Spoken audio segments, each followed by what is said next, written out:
and welcome to another episode of InfoScope. I'm your host, Hannah Kim. We are back again with some informative and interesting stories from the IT and science world. Let's begin with a quick look at some of today's stories. The city of Incheon announced that it will invest up to $63 million into 8 strategic industries, including robotics, aerospace technology, and the bio-industry. There's also talk about a robot land theme park, so we'll give you more details on that shortly. We also have updates about the Seoul National Science Museum. In fact, the museum will be transformed into the nation's first children's national science museum, bringing in new exhibits and areas that cater to children. For more information, let's now turn to Briefing Scope.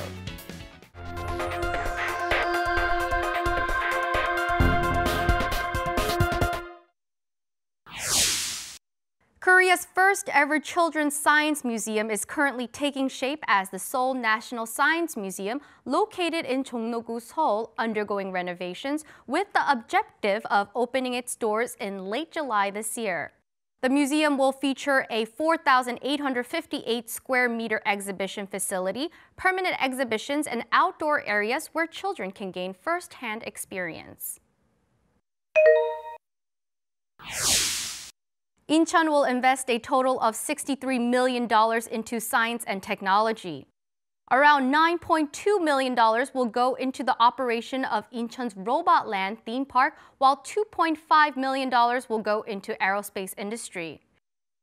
$13 million will go toward research activities by affiliated institutes and local SMEs. The Korea Aerospace Research Institute and NASA have signed an agreement to cooperate on building Korea's lunar orbiter. According to the agreement, Korea will build and manage the system, while the United States will support communications, tracking, and navigation needed to successfully operate the lunar orbiter. The orbiter is expected to be launched in 2018. The recent aerospace agreement between Korea and the United States seems like another step forward in Korea's mission to the moon. We hope for a successful launch in 2018. Now moving on to the next part of our show, Korea and other countries in the Northern Hemisphere are still in the winter season. On the coldest of days, we often take out our big outer padded jackets, which work by generating air layers that trap in heat. I used to think the thicker the jacket, the better, but there's more to it than that, so we'll have more on how this works in just a moment. But first, let's go back to some news about robotics. Robots are, without a doubt, the core of the fourth industrial revolution. With that said, a robotics competition recently took place in Incheon, featuring some 600 participants. Take a look at this next video to see a glimpse of this event. Here's Industry Inside.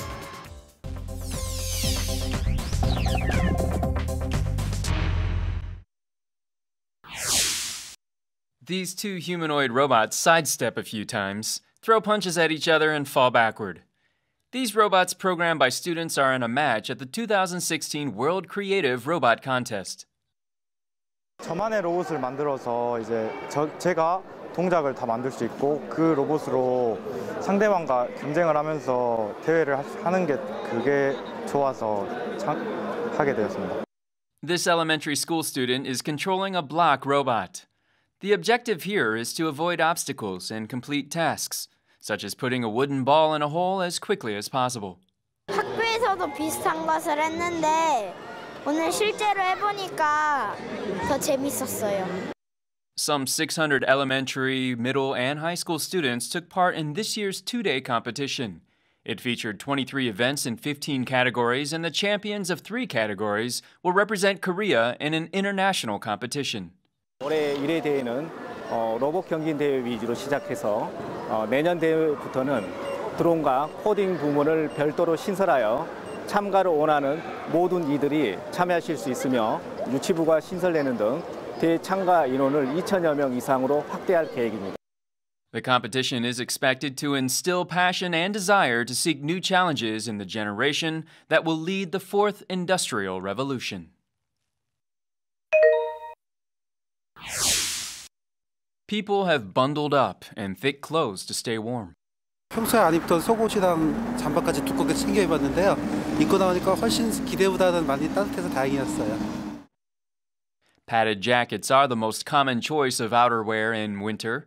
They are filled with down or the under plumage of geese or ducks.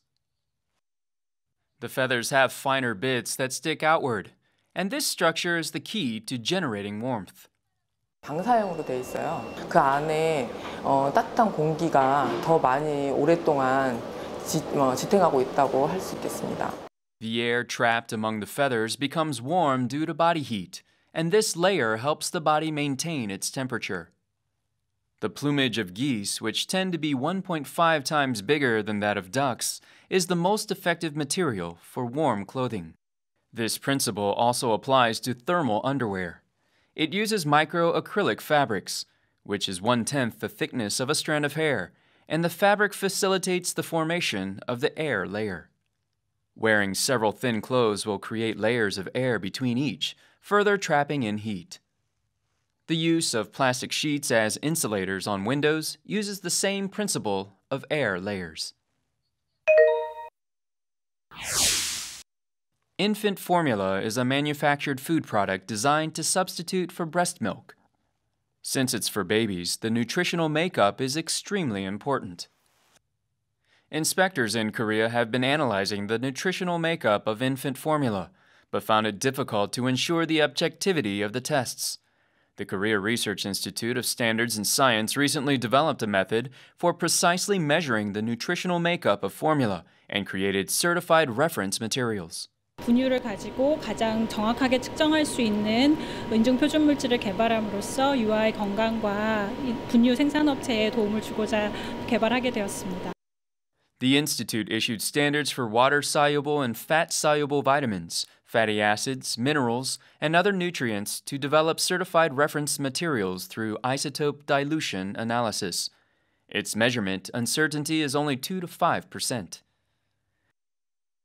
The researchers aim to develop certified research materials for rice, flour, multivitamins, and other products that Koreans regularly consume. 모든 식품에 대한 영양성분 함량을 정확하게 측정하고 영양성분 섭취를 관리할 수 있는 기반이 될 수 있습니다. The certified research materials for infant formula will make nutritional analysis by manufacturers and testing agencies more precise and help raise the health level of the nation. Dr. Park Tae-hyun of Seoul National University became the 25th president of the Korea Foundation for the Advancement of Science and Creativity, which has spearheaded the efforts to popularize science in Korea. Park announced that he will create an environment where students can imagine and dream to their heart's content. 상상력과 창의력을 바탕으로 이 세상에 없는 일들을 창조할 미래의 인재를 육성하는 데 일익을 담당해야 할 것으로 생각합니다. Park also emphasized that he would make science accessible to all, not just experts. 과학적 사고방식과 문화가 전문가들만의 것이 아니라 누구나의 것이 되도록 사회 곳곳으로 배어나가야 하겠습니다. Park is a leading figure in biosensor technology in Korea. He is also the president of the Seoul National University Advanced Institutes of Convergence Technology. He recently developed a highly sensitive bioelectric nose and a bioelectric tongue, inspiring the academic community with his creativity. Based on his experience in both the academic and industrial worlds, he aims to make science more mainstream and foster future scientific minds. A lot of inaugurations recently, but once again, a sincere congratulations to Park Tae-hyun. We look forward to the advancement of science in Korea. Let's now turn to some medical news. Currently, there's no cure for Parkinson's disease. However, researchers have found that a drug used to treat diabetes can help slow down the progression of Parkinson's disease. But before that story, we have news about criminal investigative technology. Korea will soon implement a technology for arresting suspects before an actual crime takes place. The police plan to preemptively prevent crimes by applying AI technology into investigative techniques. Let's find out more about these stories right now on Tech a Peek.